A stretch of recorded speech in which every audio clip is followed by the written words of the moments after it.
Greetings. Welcome back to another cup of conversation with me, Nidra Simmons. Excuse me, my voice is fading in and out. It has been a very, very long week. And I guess with the change of the weather, it's changing my voice. But I want to, excuse me, I want to come on and have a cup of conversation. Along with the cup of conversation, I want to leave some food for thought. I came on yesterday and I felt very much passion about what I was talking about. And I know what it's like to be misunderstood. I know what it's like to come across as if you don't understand, or come across as if they think you don't understand what is going on. And I also know what it's like to be around people who are overpowering and have to have the last word. In those situations, if you have to have the last word, I'm going to let you have the last word. But I'm going to also get my point across. I've been quiet for so long, and those quiet days are gone. I am respectful. Other people might not think that I am, but I'm very respectful. I can be very loud. So when someone tells me I'm loud, most likely I can get louder than that if I truly be who I am. I had just watched a post about someone that was talking about the Hulk. I love Marvel movies. I've always have loved Marvel movies. I even love the comics. I wasn't too much into the comics because when I was growing up, didn't have the means to get the comic books. But I did watch the cartoons, and I really enjoyed the cartoons. And then when they start making these cartoons into like 3D, real life, physical, flesh-looking forms, I kind of gravitated to that much more because I can see how it relates to how we are as individuals. We all have superpowers. You may not have the superpower like you see these superheroes, but the gifts that God has given you, the blessings that God has instilled inside you, they're gifts, they're superpowers. They're powers that God has given you to maintain and to help others in this world that we live in. And a lot of people can see your superpower before you see yours. And I'm thinking back to Spider-Man, and I'm thinking back to Superman. Well, actually, no, more like Spider-Man, because Superman, he grew up in, well, no, let me get it right, because they had to develop their gifts through experience. They didn't have anyone sit there and tell them, okay, this is what you're going to go through. This is phase 1. This is phase 2. This is going to happen in phase 3. They had to go through life experiencing their strengths and going through trial and error to get through, to control what it is that they have. We're a lot like that too. We may not have the webs that come out through our hands, or have that super strength to pick up a tree or break it in half, or like a Hulk, smash. I love the Marvel movies. It brings me back to my youth.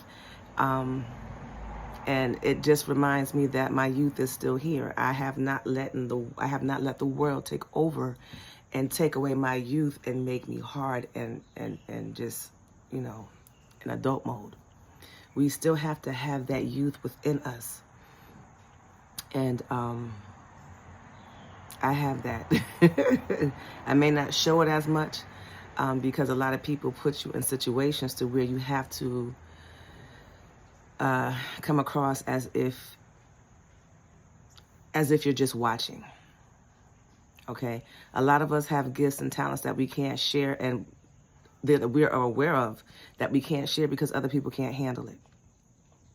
But again, that's not a your problem, that's a their problem. As long as you know how to use the gift and the superpowers that God has given you, that's all that matters. It's not how the other people take it. It's not how the other people accept it. It's how you use it.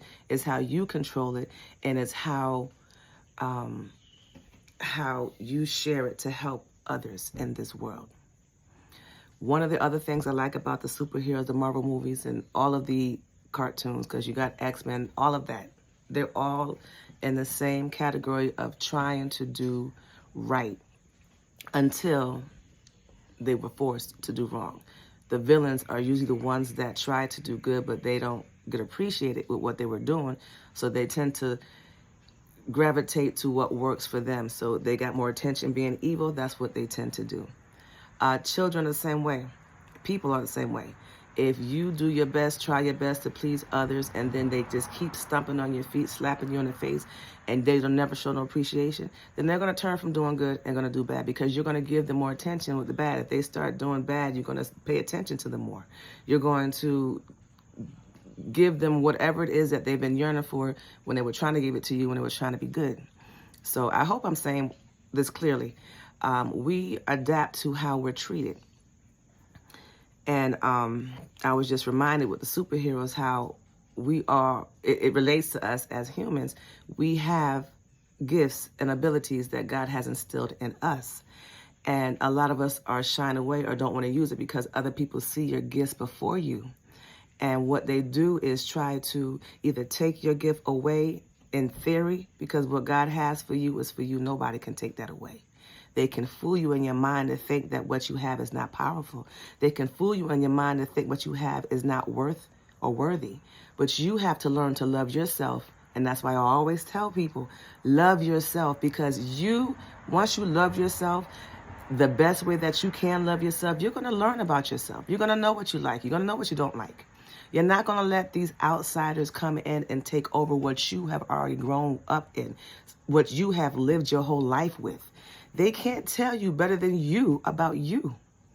You just need to take the time to listen to you and not let them infiltrate or influence you on what they want you to think or what they want you to believe. I'm just flowing. I'm saying all of this because I believe someone needs to hear this. And I ask God that this message reaches all of the ones that need to hear this.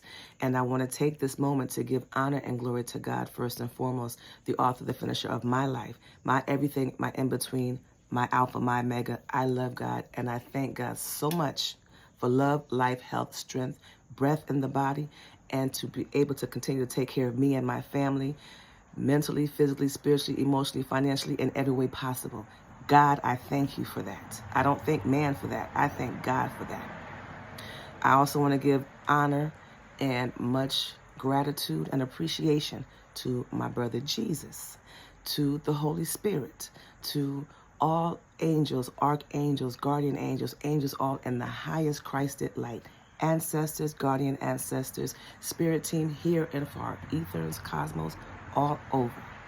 Because we're not alone. We get help every day from those things that we cannot see with the naked eye.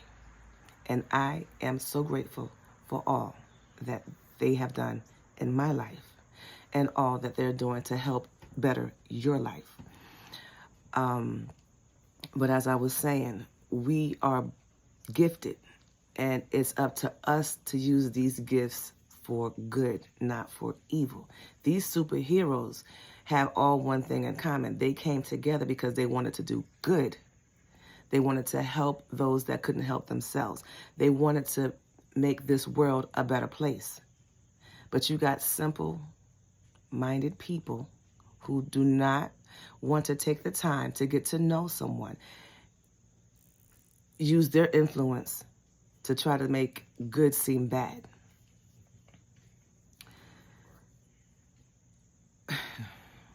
We need to make sure that we seek the God that's in us. Because the God that's in us is the same God that's around us. The same God yesterday, today, and forevermore. God is omnipotent. God can, and I don't know if I said that right, but God is all over, everywhere, in the same place at the same time. The devil, the enemy, is not.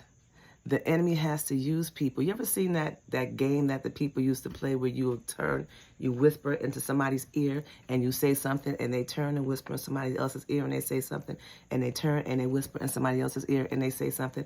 By the time you get to the last person, you could have whispered I love God. He is awesome, or she is awesome.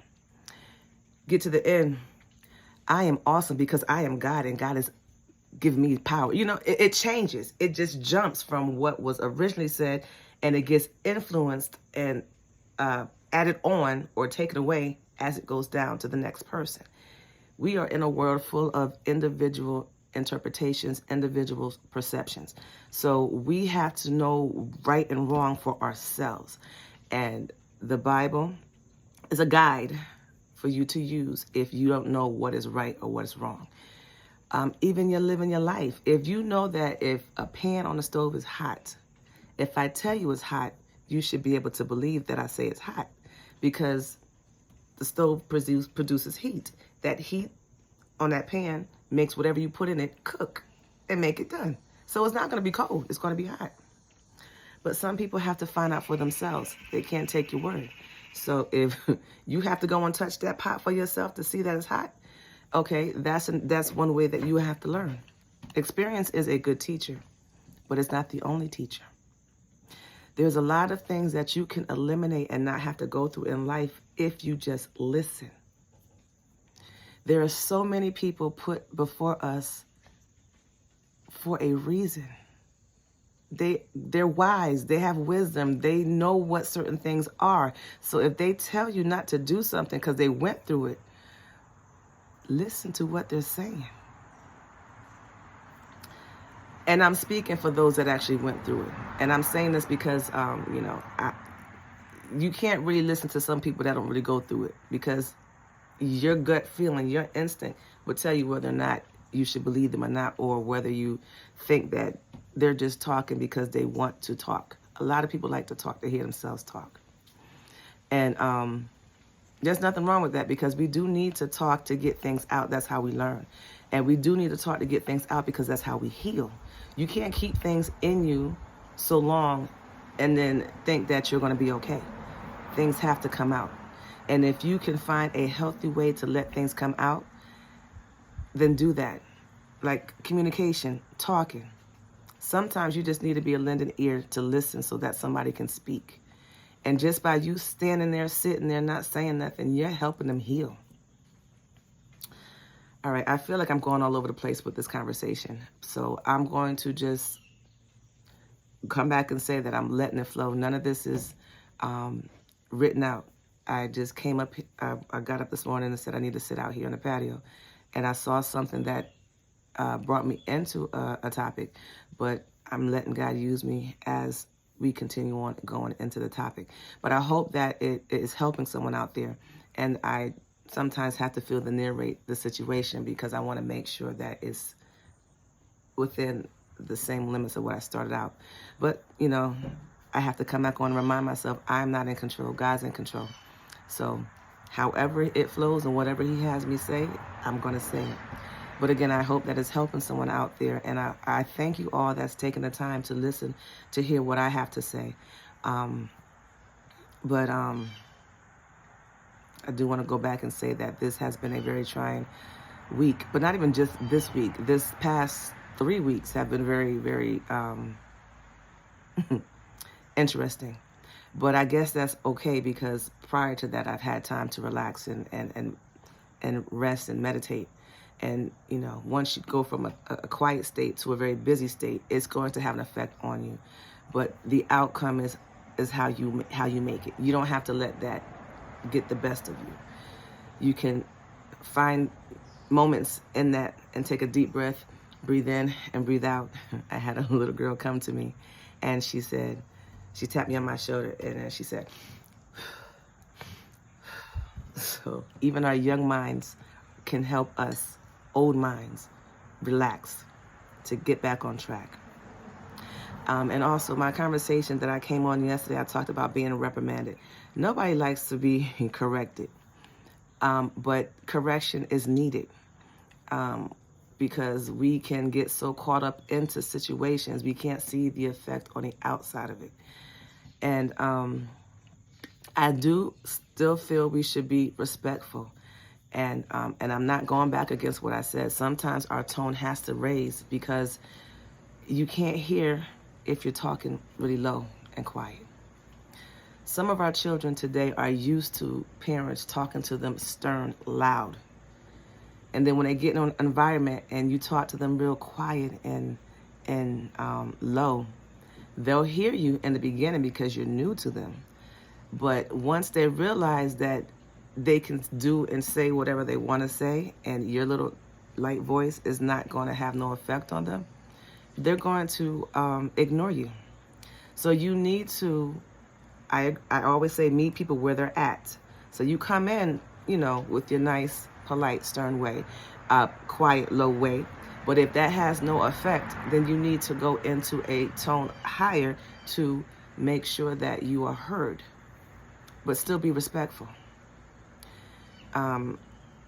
If you are given an area that you have to make sure is functional and that works for you, you have to do what you feel is best to make sure that everything flows in that area that you have been given to work in.